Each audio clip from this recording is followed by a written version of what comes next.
Start. Very good. Well, greetings to everyone. You can say Christ is risen to everyone now, after the both Eastern and Western. We're traveling to Ethiopia this afternoon. This is quite an exciting thing. And if anyone has been puzzling who the Nephilim in Genesis 6 verse 4 were, we may get the answer this afternoon. And Ralph Lee, who's very kindly going to introduce the reading, has a remarkable career because he started off in chemical engineering, was working in Ethiopia, and he quickly developed a great interest in the Ethiopian Orthodox Church. Not just that, he learned Goes, classical Ethiopic, and I think Amharic, which is quite an achievement. And then he went on to do a PhD at the School of Oriental and African Studies in London. And subsequently, he's worked on various research projects in the field of Ethiopic, and in particular in Munich, where he's part of a group producing a new edition of the famous Ethiopic book of Enoch, the book that got into the Ethiopic canon, but nowhere else. And today, the text he's going to read is related to this.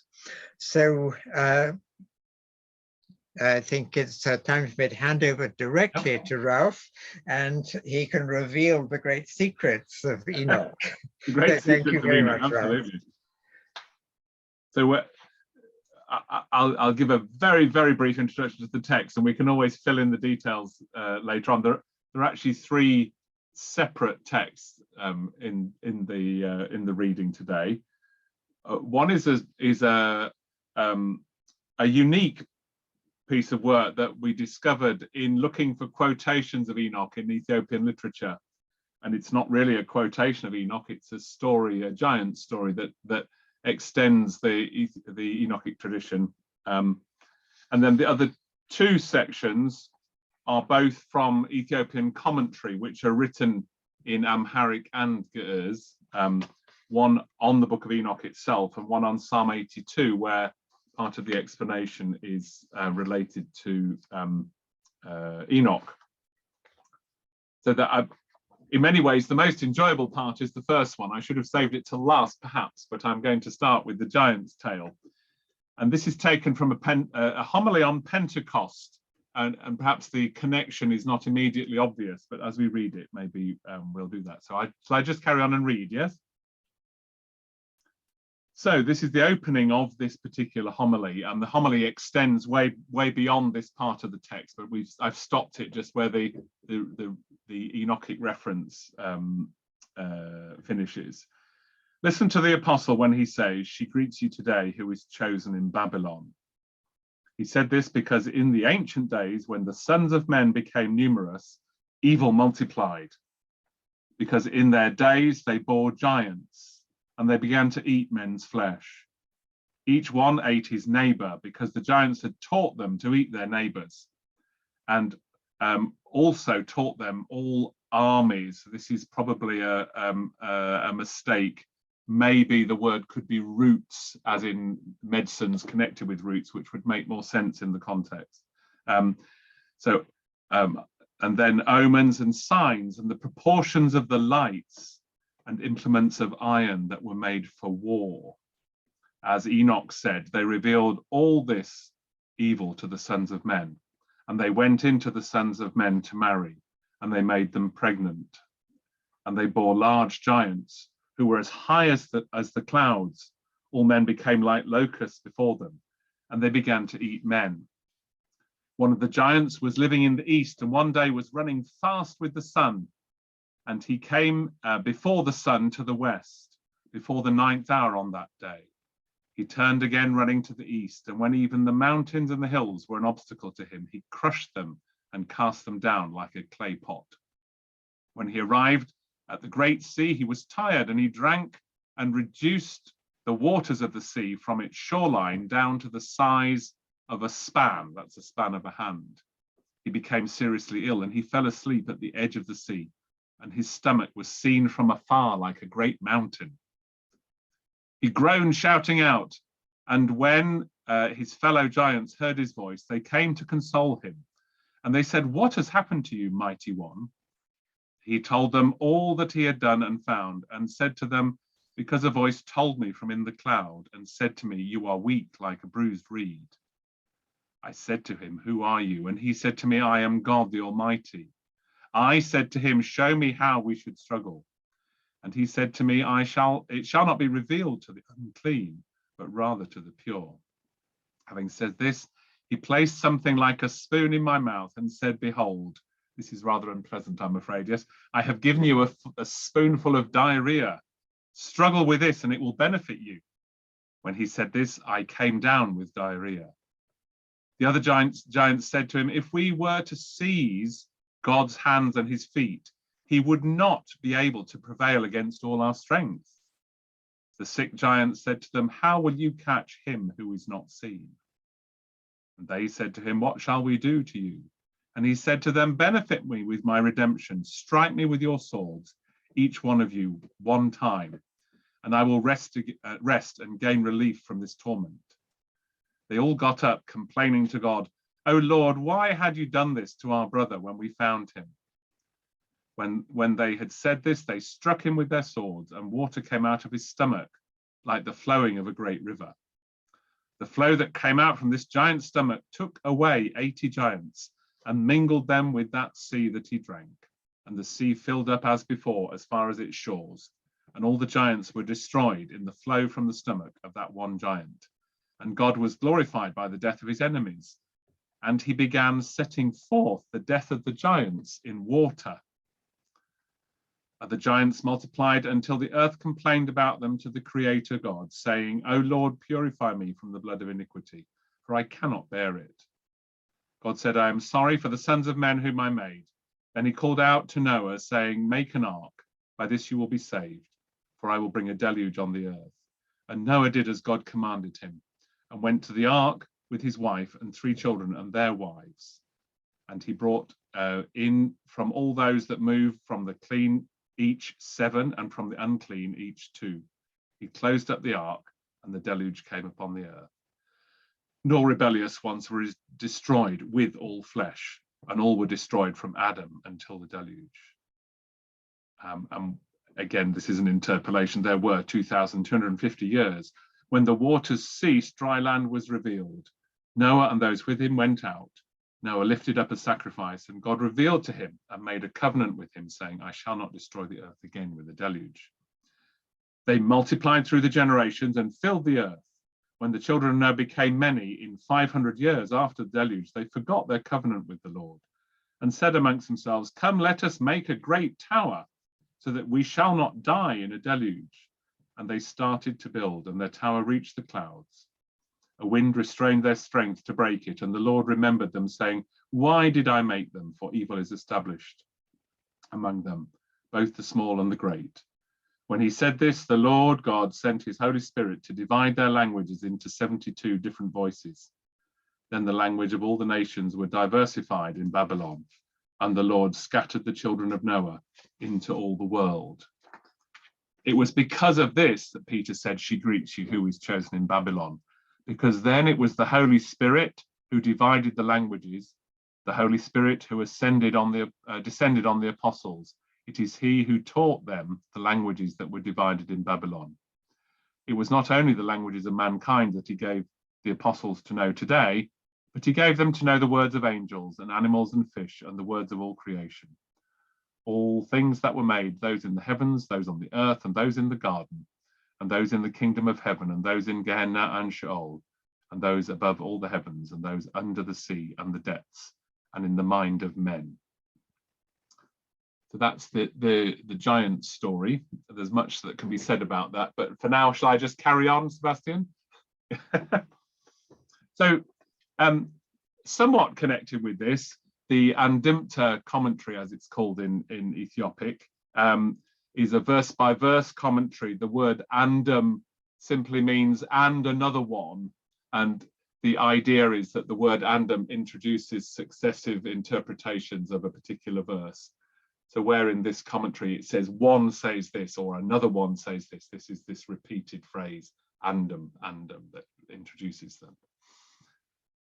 So here we've got a short excerpt from a fuller published commentary on what is chapter 2 of Enoch in the Ethiopic numbering. So we have a translation of the text, and then we have commentary. Some of the commentary is a bit impenetrable, but that's the nature of these things. So 2:1, and it came to pass that the sons of men had increased. The Ge'ez text says, Wakona amazer bazahu, meaning amadara bazahu, to say later they became many. This unusual construction is used elsewhere, and he gives an example there to say that later they became many. After they destroyed you, then you were built. And after his camels had drunk their fill, after the children of men had multiplied, they became like this. Meaning that in those days there were born to them fair and beautiful daughters. Meaning also that in those times daughters with beautiful faces and good complexion were born to them. And after Cain and Abel had died, Lud and Aklema married them. From Lud, daughters with attractive eyes and nice legs were born. For from beautiful women, beautiful daughters were born to them. And those who were born from Aklema were cross-eyed and rheumy-eyed. And then 2:2, and the angels, the sons of heaven, saw them and desired them. The children of heaven saw them and loved them. Those who are called angels are the children of Seth, meaning that they are called angels because of their purity, living on the holy mountain. One says, living on the stairway to the highest place. One says, they who lived on the heavenly stairway. These children of Seth vowed, saying, we live keeping ourselves from women and guarding our purity. And they kept themselves until their time. The children of Cain were at the foot of the mountain, making short dresses for their nakedness, like an aroused stallion or a brood mare.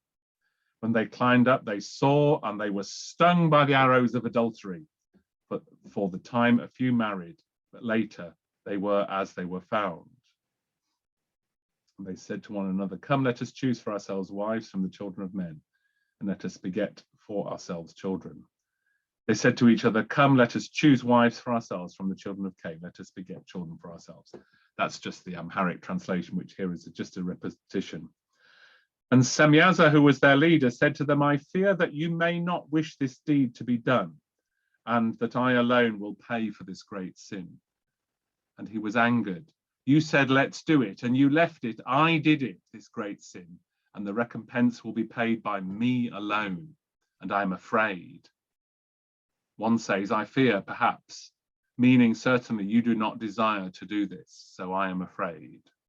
And then there's this phrase, and I will pay. If you are indebted, I alone will pay the recompense for this great sin.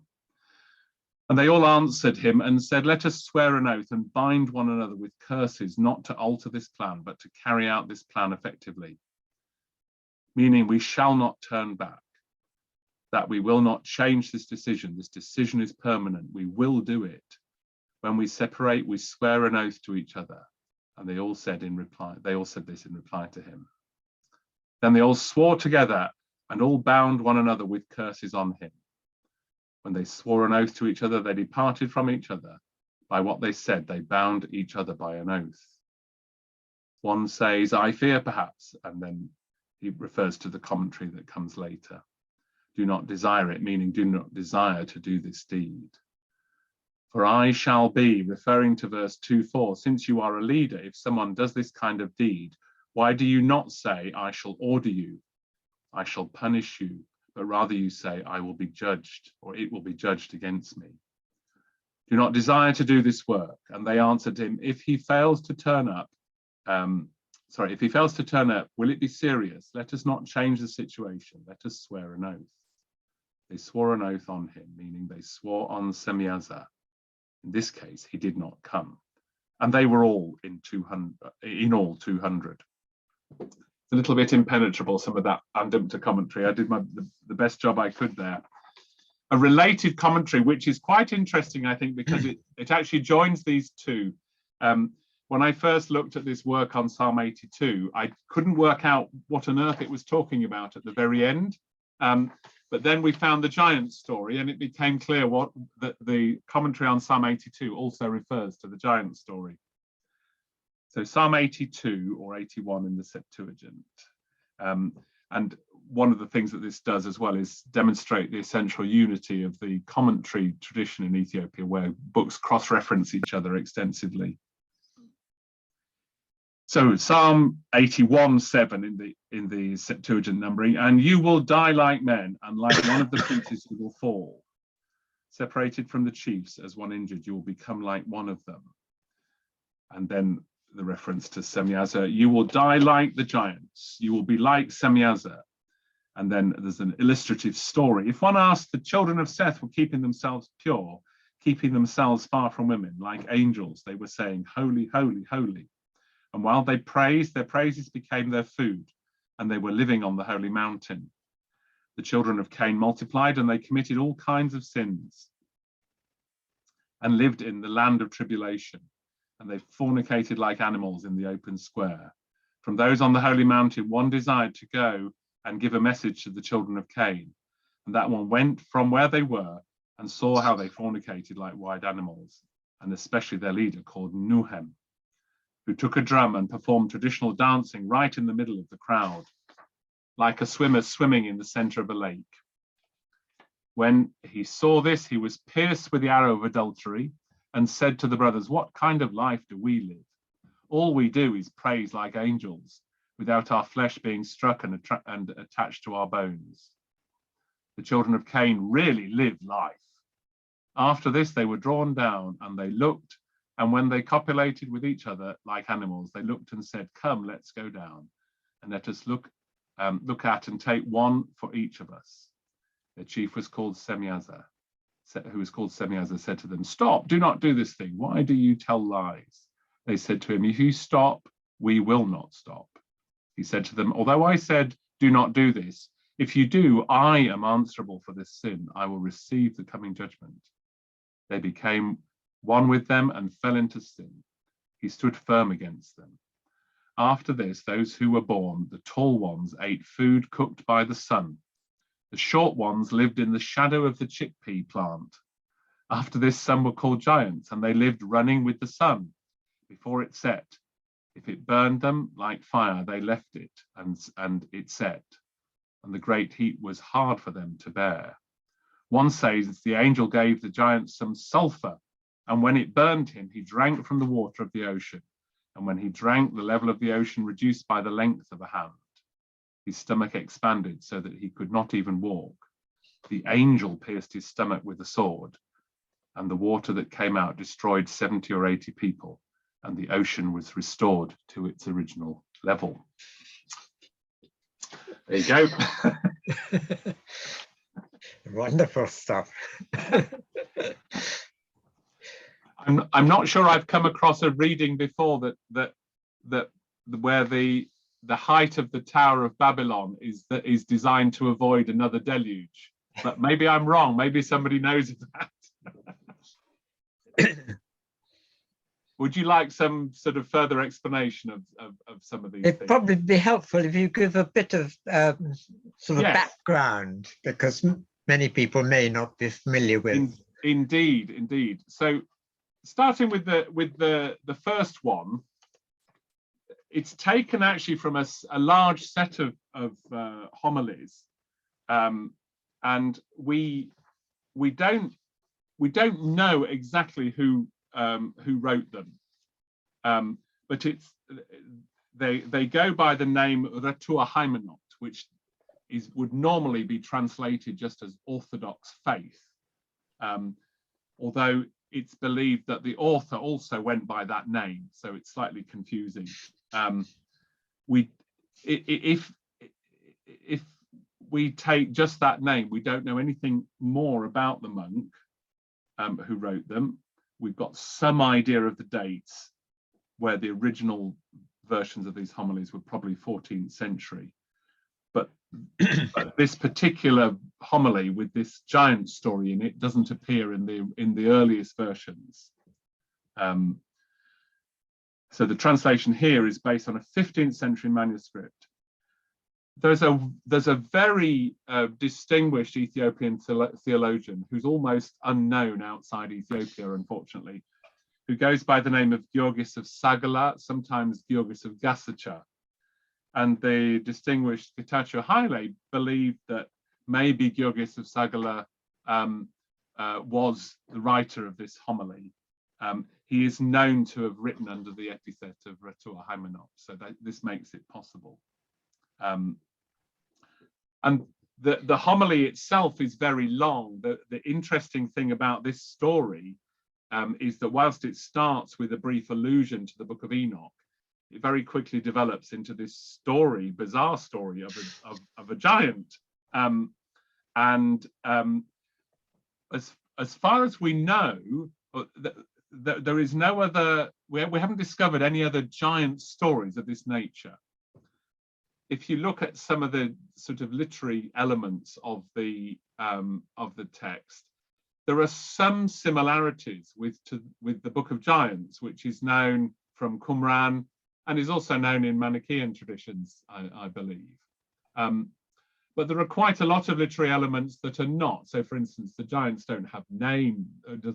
None of the giants in this story have a name, although it's possible where he's addressed as "O Mighty One." There's a name Hayala, which is a little bit like some of the names of the giants in the Book of Giants, but it just means "O Mighty One" as well. So we're left with the current conclusion that this is an original Ethiopian composition that doesn't seem to have a direct connection with any of the Qumran Aramaic versions of the Book of Giants, but seems to have been inspired by the Enochic stories. And it stands alone, as I say. It's quite an interesting story. I think the details are quite interesting. The idea that the flood from the giant's stomach gives God the idea for the deluge, I think, is quite amusing. But the idea also that the aim of the flood is not only to destroy evil amongst people, but also to destroy the giants. This is an interesting theme. And as I say, it stands alone. We don't know much about it. If anybody has any idea for connections, I'd be very welcome to to receive them. The commentary, the Andimta commentary on Enoch's 1 Enoch 6 to 9, the full text is published as well. I just took a little bit from it here. I think the interesting thing here is that the broad interpretation of the fallen angels in this context, perhaps quite differently from the giant story, is that the fallen angels were not angels as such, but they were holy men, monks, who got distracted by attractive women from their calling to live in the monastery.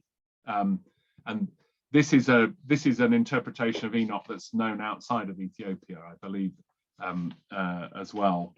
So that sets it in an interesting context. We have different versions of ways of interpreting the stories, and perhaps a little bit like many other Eastern traditions, the Ethiopians don't always make a great effort to resolve the apparent inconsistencies. They just sit with them.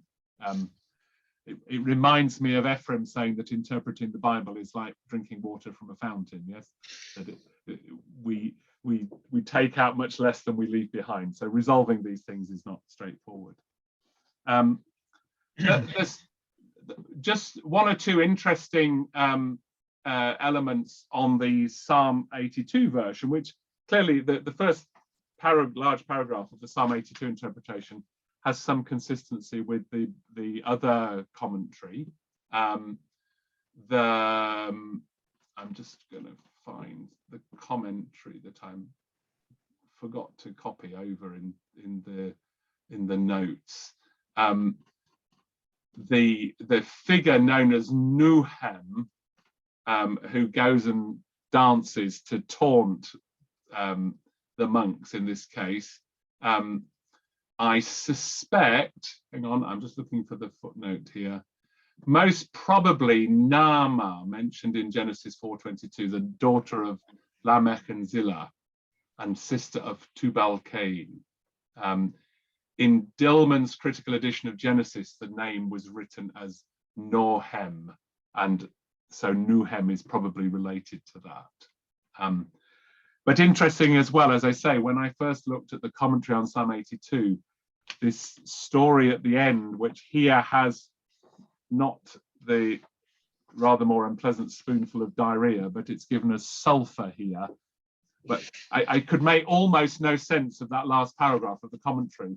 But having discovered the giant story, there's a clear connection between the two. So the giant story is also used to illustrate and interpret Enoch in the broad Ethiopic tradition.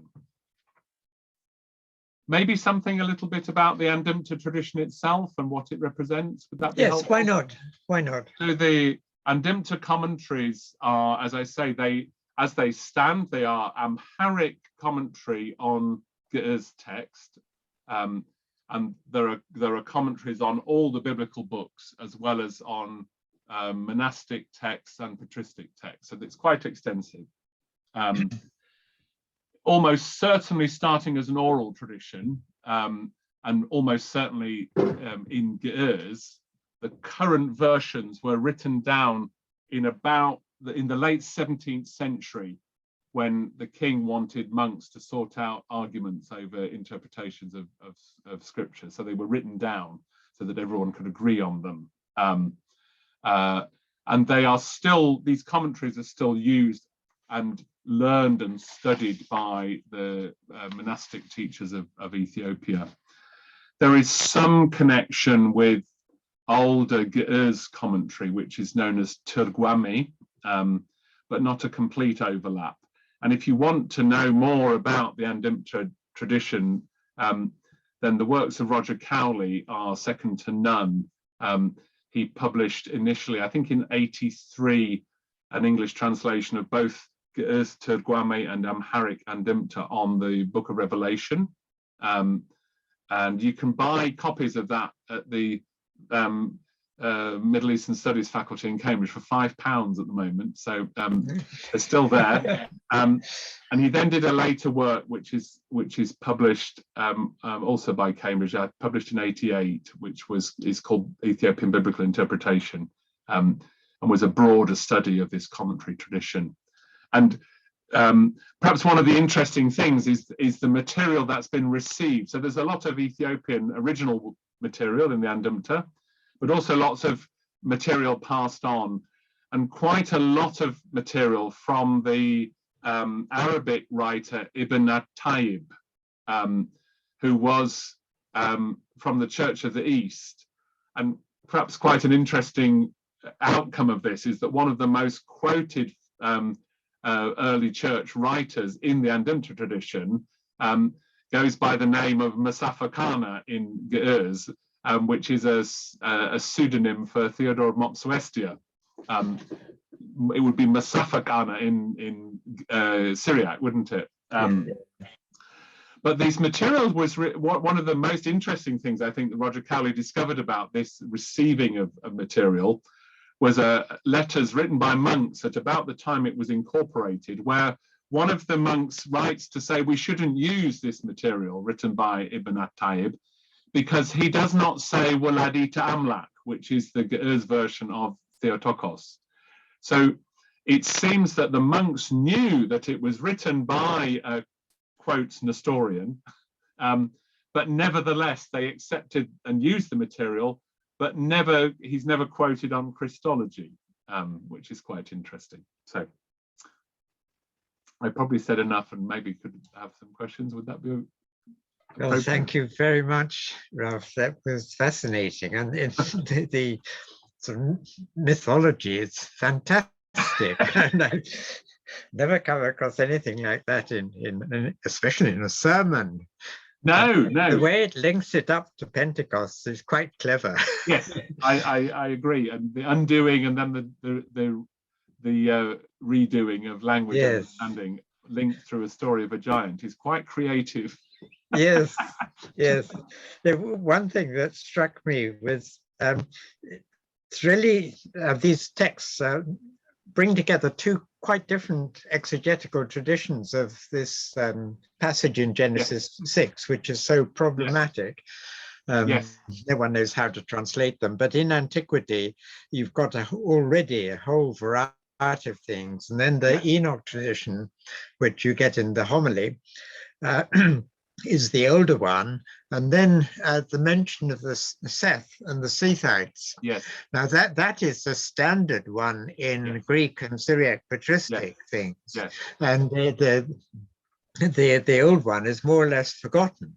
But I have a feeling the name Semyaza, that's from the Ethiopic, from the Enoch tradition, isn't it? That's right. So he's the leader they of the borrowed family. the name, attached it to the Sethite tradition. So that's interesting, because certainly in the Syriac text, you don't have any such name there.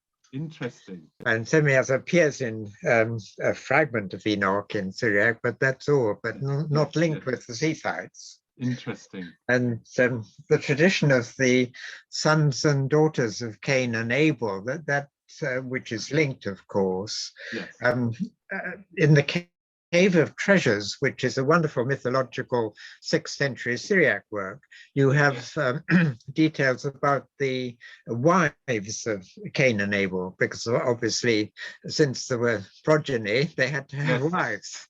And so these wives are given names. And I think, didn't one of the names appear? I can't remember. But that too is all linked up with this tradition of the Sethites. It's all very fascinating, but it's time for people to comment and question Ralph, because this is a great, yes, we already have one question from Erica Mongrea. So Erica, come. Understand from catalogues that I see, you don't often see Andimta commentary. It's quite rare, and also the Turguame, the older versions of commentary, are relatively uncommon. Nevertheless, most of the tradition is passed on orally in Ethiopia, so people learn by hearing and repeating, and quite often make their own copies of things on paper or things like that. So as far as I can remember, even the work that Roger Cowley did, he didn't work with very many manuscripts to produce the Revelation commentary. It doesn't, there aren't a lot of manuscripts. That may be because they got worn out, maybe that they've just not been found yet, or it just may be that a lot of the transmission of the material was done orally. As I say, they are mostly from the later part of the 20th century. There are now printed versions of almost all of the commentaries. So you can go buy a copy of the commentary on Enoch on the street in Addis Ababa if you want to, printed on paper, which of course for monks is regarded as rather inferior. I once was part of a donation of a new manuscript to a church, and this was the Synaxarion of the Ethiopian church, and so it was written on goatskin, and when this was given, the priest came out of the church with the paper copy that they had been using up till then, and he held it out and he said, "What use is this for our children's children's children?" Wonderful. I see there are a couple of questions in the chat. One says, could you expand on the possibility of copies of Enoch circulating among certain monastic families or networks, such as that associated with Estefanos and the monastery of Gundegunde?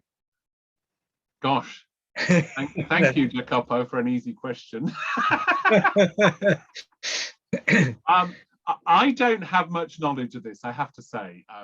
I would have to defer to either Ted Erho or Lawrence Stuckenbrook himself about the details of the sources of Enoch manuscripts. The new edition of Enoch with all the footnotes and manuscript list was supposed to be published some years ago and got held up. I think that Lauren is near the end of it now, but unfortunately he's been made Dean of the faculty in Munich, so that's slowed it down further. So I don't know much about that, I'm afraid.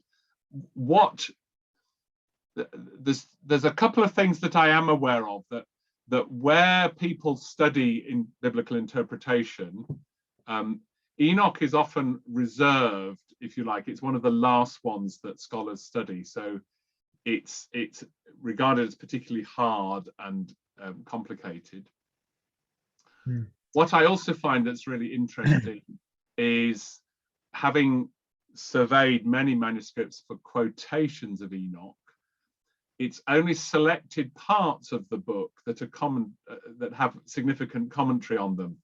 So the Book of Watchers is there. The most commented on bit is the Apocalypse of Weeks, where we have about 6 or 7 different but rather similar versions. The books about the phases of the moon are also commented on.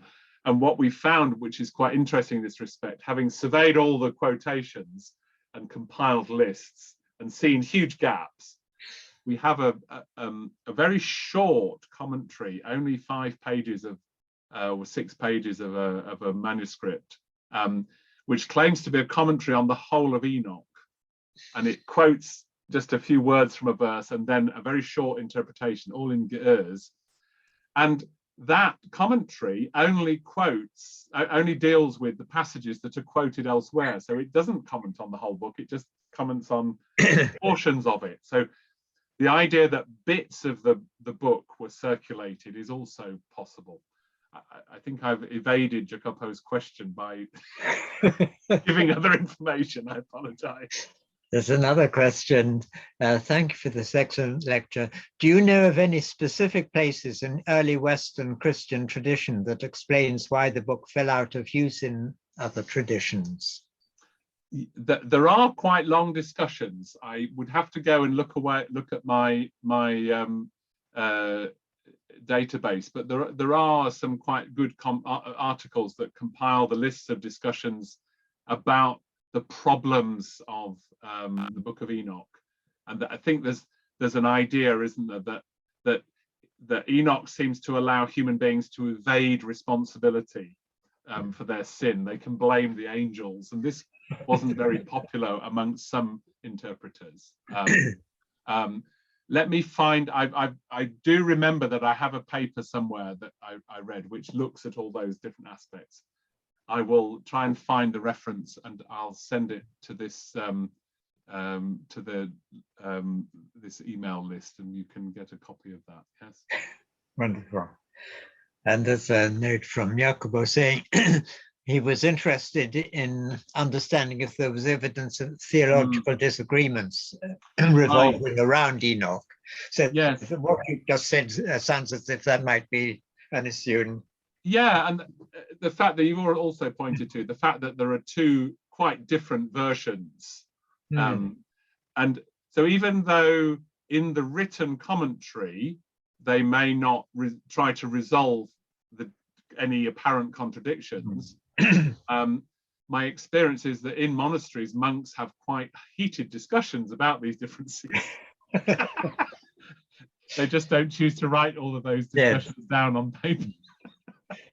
So yes, I'm sure that there have been, and I think the other thing, of course, is that we, like many of these things, because of the large gap in the manuscript tradition, it's not always clear whether, for instance, around the 10th century, whether Enoch was really that important. We don't have evidence. Kubra-Nagast is quite interesting. So that's produced around in the 13th century, the Ethiopian national epic. And Kubra-Nagast is aware of the fallen angels tradition, but it's not clear that it's quoting the Book of Enoch so much as just recounting broader traditions that may have been in circulation. And there's evidence of Kubra-Nagast receiving Syriac material. By what route, we're not quite sure. So it may be that that's just something that was inherited and doesn't relate directly to commentary on Enoch as generated within the Ethiopian tradition. So more questions, comments? Nicholas Moore's article, "Is Enoch Amongst the Prophets? The Impact of Jude's citation of one Enoch on the reception of both texts in early Christian may be of interest." Oh, thank you. Yes, that sounds very helpful. So in the chat, you'll find the reference, anyone interested.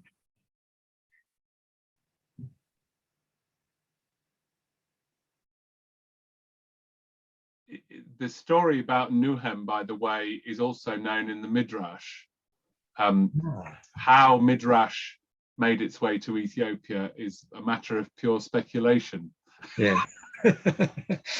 It's nice to think that there was somehow a direct transmission, but again, these stories where it's so much in circulation. Yes. We have very little evidence of direct contact between Jewish interpreters and the Ethiopic tradition, apart from in the book of Ezekiel. And Kedanu al-Kifli, who wrote down the commentary on that, we know visited Jerusalem. So that's an exception because he may have had access to material that others did. Yes. And does the Falasha literature come into this? Again, we don't, there's so little Falasha literature. So not that I've found. That doesn't mean it doesn't come into it. The origins of that are very obscure too and controversial. Exactly. So. And I think we are, in terms of Enoch within the broad Ethiopic tradition, there isn't a lot of work that's been done. So we're sort of joining up distant dots quite a lot of the time. Yes. Rather than filling in tiny holes like we might be doing on New Testament manuscripts. And things like that. That's very just. Yeah, and it can be dangerous to speculate on some of these things.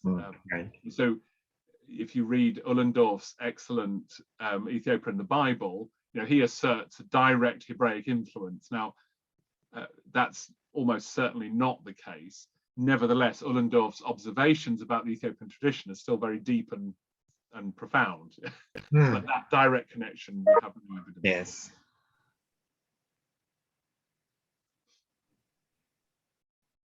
Yes, yeah, on that point, do you think there's a possibility that maybe an isolated Ethiopic monk, perhaps in Egypt, had learned some Hebrew? Because one of the curious manuscripts in the Cambridge Library is, I think it's a Pentaglot Psalter.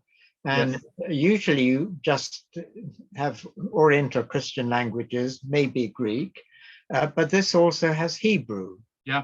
And this is thought to be maybe 14th century.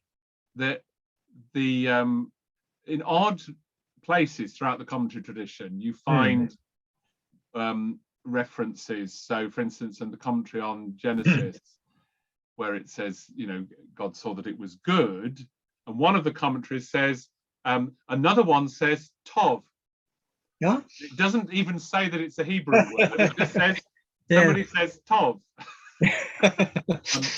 Fascinating, yes. Quite often in Georgis of Gassica's writing, as I mentioned, who may have been the author of this original version of this homily, he quite often refers to names in Hebrew. So he'll talk about the name of Mary, and then he'll say what it was in Hebrew. So again, where he got that knowledge from, I'm not sure. There's a list of names onomastica, which were very popular, and I think there's some in Ethiopic as well as Greek and Syriac. Yes. That's nice popular etymologies. Yes. Now, any further questions, comments? I probably ought to give, I don't know whether it was mentioned in the thing, but the commentary on Enoch and Psalm 82 is published in the Journal for the Study of the Pseudepigrapha.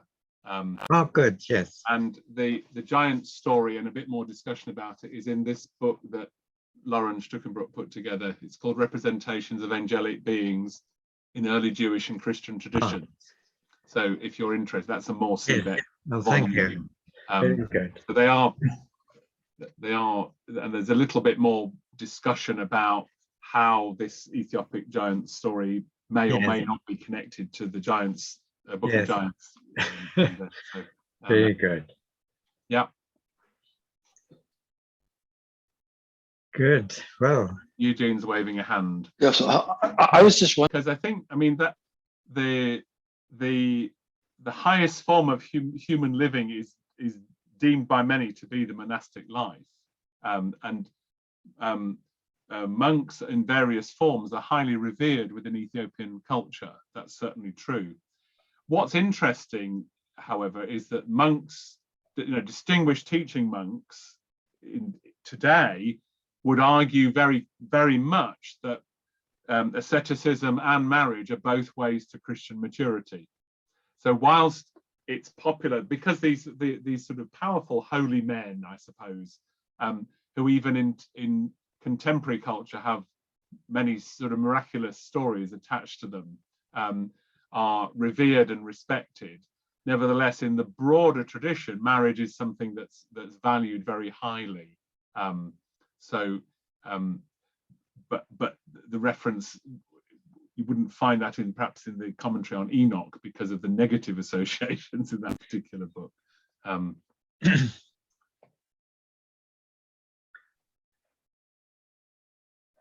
Any further comments, questions? We're almost at the end of our time. So, well, thank you, Ralph. That was really splendid. Thank you. Enjoyed it very much. It's nice to read the story out. I've never read it out aloud. Well, that's an amazing piece of literature. I've not come across anything quite of that I can remember nature. when I first found it, I wrote a brief email to Lauren Stuckenbrook, who Lauren's not easily excited. And he replied in less than a minute to my email and said, "This is very interesting." Well, it certainly is fascinating. Yeah. Yes. Maybe there's more out there. I mean, there's so much of the literature we haven't really studied. That Did you find it in time to consult Getachew highly? Or was he already dead? He wasn't dead, but he was quite ill at the time. So he read the paper, but he's made some comment, as I say, about the authorship. Yes. But not anything else, I'm afraid. It's a real shame. It would have been great to see. Yes, it'd be wonderful having his view on it. Yes. Yes. Well, thank you very much. Thea, can you announce the next one, because I've forgotten the details? Yes, next session will be Mangala Christina. Oh, yes. So which date, to remind us of the date? 30th of May. I will email everyone. Very good. Yes. Thank you very much. So from Ethiopia to India. So nice. We're traveling around. That's wonderful. Outside the empire as well. Quite. Yes. None of these imperialists. Well, thank you everyone for turning up as well. It's enjoyable. Well, thank you everyone for coming, and thank you especially, Ralph, for this marvelous talk and introducing such a fascinating text. Hope you find some more. Yes, absolutely. Me too. Good. Okay. Bye-bye. Well, bye everyone. Thank you. Until the next time.